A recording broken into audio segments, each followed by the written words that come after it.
Dobrodošli. Želeo bih da vas pozdravim ispred Hrišćanske baptističke crkve na ovaj veliki dan. Pre svega, zamolio bih vas sve da ukoliko niste isključite svoje mobilne telefone, kako ne bismo ometali atmosferu ovog koncerta.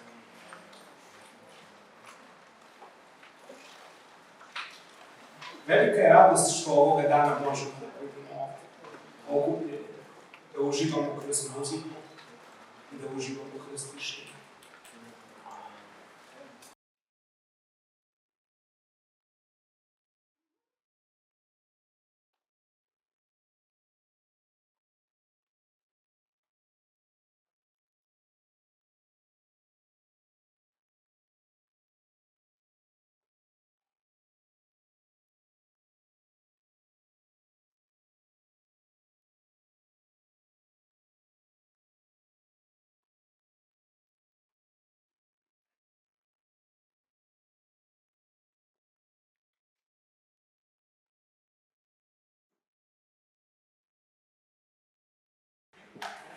Bogosluženje senki je drevna tradicija posebne vaskršnje službe. Ono odražava zapravo važnost ovih dana kojih se prisjećamo. Odražava se posljednje zapravo večer velike nedelje pred Veliku subotu. Ovaj poseban obred obožavanja je osmišljen da pomogne da se osjeti praznina koju je Hristova smrt ostavila u srcima njegovih učenika nakon njegovog stradanja na krstu. Od davnina sveća simbolizuje ne samo svetlost, već i sam tok vremena i života. Tokom cijele večeri, tokom pjevanja i čitanja Svetog pisma, 7 sveća se postepeno gasi, simbolizujući 7 posljednjih Hristovih riječi na krstu. Sala uranja prvo u sumrak, a potom i potpuno mrak, podsjećajući nas na pomračenje koje je nastupilo posle Isusove smrti na krstu. Bogosluženje se završava kada se ugasi posljednja 7. sveća. Nekoliko sekundi nakon toga upalit će se svetlo u hodniku i to je znak da je naše veče završeno. Ovim koncertom želimo da proslavimo Boga. Naša je želja da umjesto aplauza koncert završimo tišinom u razmišljanju o onome što je Hrist učinio za nas. Takvo obožavanje je veoma lično iskustvo za sve one koji su svoje živote poverili Bogu, ali ovo bogosluženje može biti i dobro iskustvo za one koji tek prave prve korake u otkrivanju zadivljujuće baštine hrišćanske vere. Možda ste upravo ovo večer zapravo desi da neki od vas nađu odgovore na svoja pitanja. Možda nađu odgovore neki od vaših prijatelja kojima ste već ranije govorili o predivnoj milosti koju smo dobili od našeg Gospoda. Željeli bismo da osjetimo svi ovo večer puninu tragedije koja je postala najveći blagoslov za cijelo čovečanstvo kada je Isus Hrist na krstu dao svoj život za naše grehe. Na kraju krajeva, sve što su naša osjećanja oštrija na Veliki petak, da će reći Hristos vaskrese biti stvarnije i radosnije za nas na Vaskrs.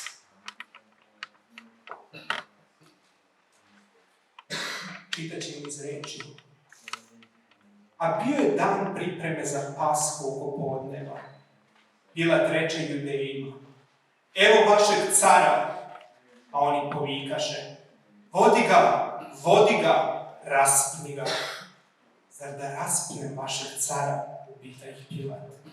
A prvosveštenici mu odgovoriše: mi nemamo cara osim Cezara. Tada ga Pilat predade vojnicima da ga raspnu i oni ga preuzeše. Kada su stigli na mesto koje se zove Golgota, raspeše tamo njega zločince, jednog sa njegove desne, a drugoga sa lijeve strane. Tada Isus reče, Oče, oprosti jer ne znaju šta čine. A oni razdeliše njegovu odeću bacanjem kocke. Narod je stajao i gledao, a poglavari su se rugali govoreći, drugi je spasao, neka spasi sebe ako je Hristos Božji zabranik. A ismevali su ga i vojnici, prilazili su i nudili mu sirće i govorili, ako si car Judeja, spasi se. Iznad njega je bio natpis, ovo je car Judeja.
A jedan od ovršenih zločinaca ga vređa govoreći: zar ti nisi Hrist?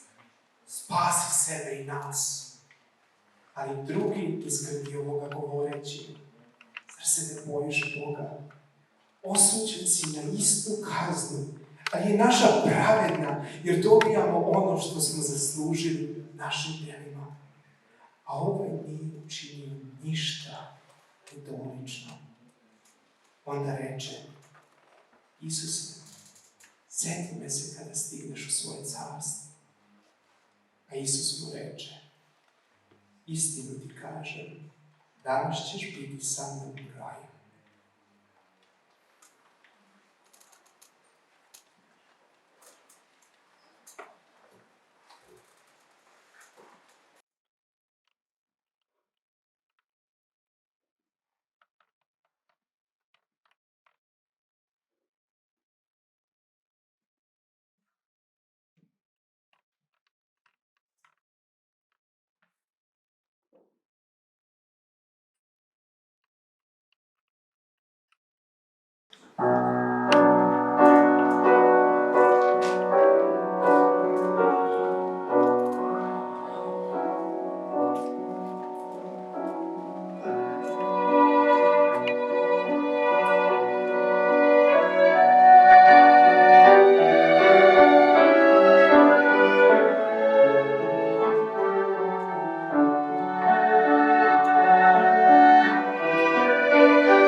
A pored Isusovog krsta stajale su njegova majka, njena sestra, Marija Klopina i Marija Magdalena. A Isus vide majku i učenika koga je voleo kako stoji pored njim, pa reče majci: draga ženo, evo ti sina. Zatim reče učeniku: evo ti majke. I od tog časa učenik je uzme sebi.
od podneva do 3 sata zavlada tama u cijeloj zemlji.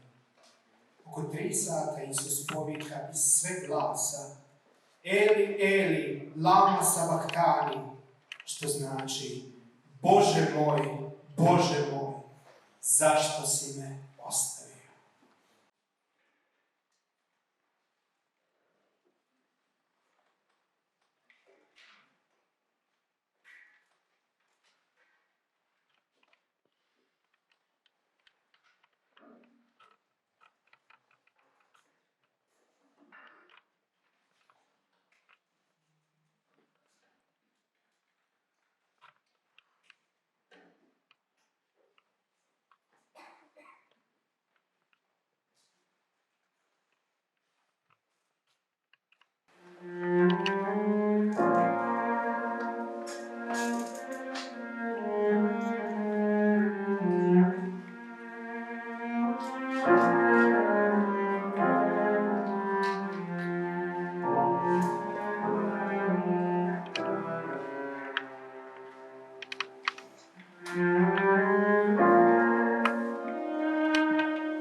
Posle toga, znajući da se sve dovršilo, Isus reče da bi se ispunilo pismo.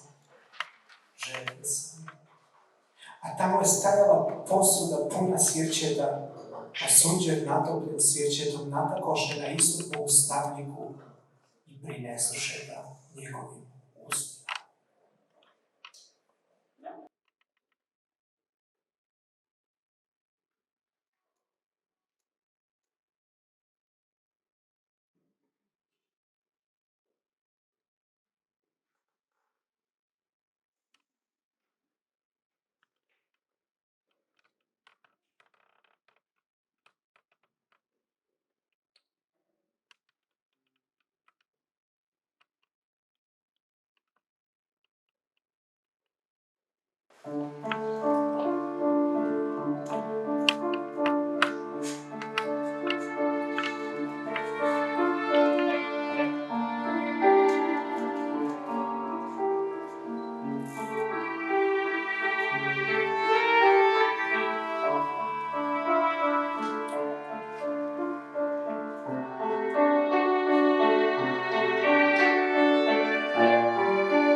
Čim je uzeo sirće, Isus reče, dovršeno je, a spusti glavu i izdaje.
zaista bio sin Božji.